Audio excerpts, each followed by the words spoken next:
गुल हमीद एक भारतीय अभिनेता थे।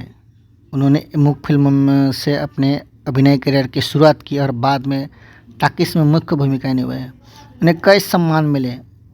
उन्होंने हीर रांझा में अभिनय किया, जो पंजाबी में बनी पहली फिल्म थी, और सीता में एक टाकिस जिसने 1934 के वेनिस फिल्म फेस्टिवल में मानद डिप्लोमा जीता और एक अंतर्राष्ट्रीय फिल्म फेस्टिवल में दिखाई गई पहली भारतीय फिल्म थी।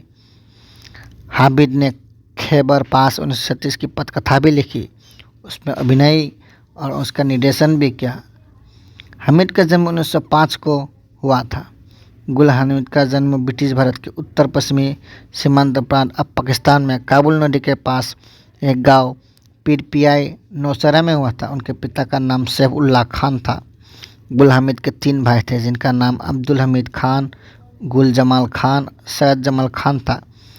गुल हमीद खान की शादी 1930 से 36 तक पेशेंस कपूर, बाद में सबारा बेगम से हुई थी, जो मुख्य फिल्मों की शुरुआती अभिनेताओं में से एक थी।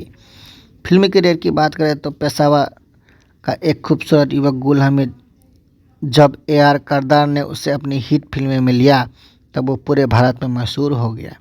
ऐसा कहा जाता है कि फिल्म इंडस्ट्री ने फिर भी कभी गुल हमीद जैसा देखने वाला कोई अभिनेता नहीं देखा। उन्होंने 1930 में सरफरोश और ब्रेव हार्ट्स में से फिल्म की शुरुआत की, जो लाहौर में बनी एक मूर्ख फिल्म थी और जिसका निर्देशन AR करदार ने किया। 1931 में उनकी फिल्में आतिश इश्क और वंडरिंग डांसर रिलीज हुई। गुल हमीद को 1932 में प्रदर्शित पहली पंजाबी फीचर फिल्म हीर रांझा में काम करने का सम्मान प्राप्त हुआ।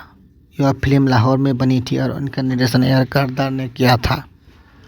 1933 में आगा हसर कश्मीरी के नाटक यहूदी की लकड़ी पर आधारित उनकी फिल्म यहूदी की लड़की रिलीज हुई थी। ईस्ट इंडिया फिल्म कंपनी द्वारा निर्मित और देबाकी बोस द्वारा निर्देशित गुल हमीद की पहली फिल्म सीता किसी अंतर्राष्ट्रीय फिल्म समारोह में दिखाई गई पहली बोलती फिल्म थी, जब इसे 1934 में वेनिस फिल्म समारोह में दिखाया गया, जहाँ इसे मानद डिप्लोमा मिला। 1934 में रिलीज हुई उनकी अन्य फिल्मों थी चंद्रगुप्त, मुमताज़ बेगम, सुल्ताना और नाइट वार्ड। 1935 गुल हमीद के करियर के सबसे सफल था, क्योंकि इस साल उनकी कई फिल्में रिलीज हुई।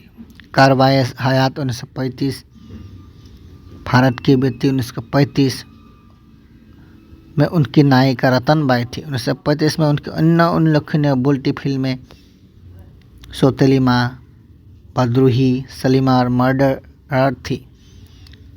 यास्मीन भी उसी साल रिलीज हुई थी, जिससे उनका नाम बेहराम था।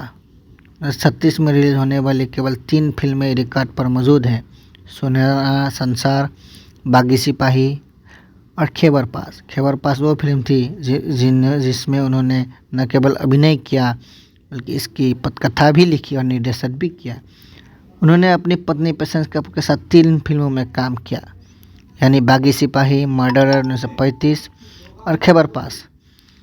लाहौर से अपना फिल्मी करियर शुरू करने के बाद कोलकाता चले गए, जहां उन्होंने 1 दर्जन से ज़्यादा मुख्य फिल्में और बोलती फिल्मों में अभिनय किया। कुछ फिल्में बॉम्बे में भी बनी।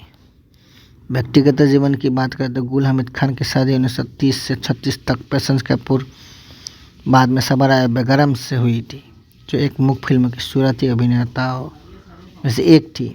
गुल हमीद की 1936 में हास्किन लिम्फोमा के कारण मृत्यु हुआ और हमने एक स्टार को खो दिया। धन्यवाद।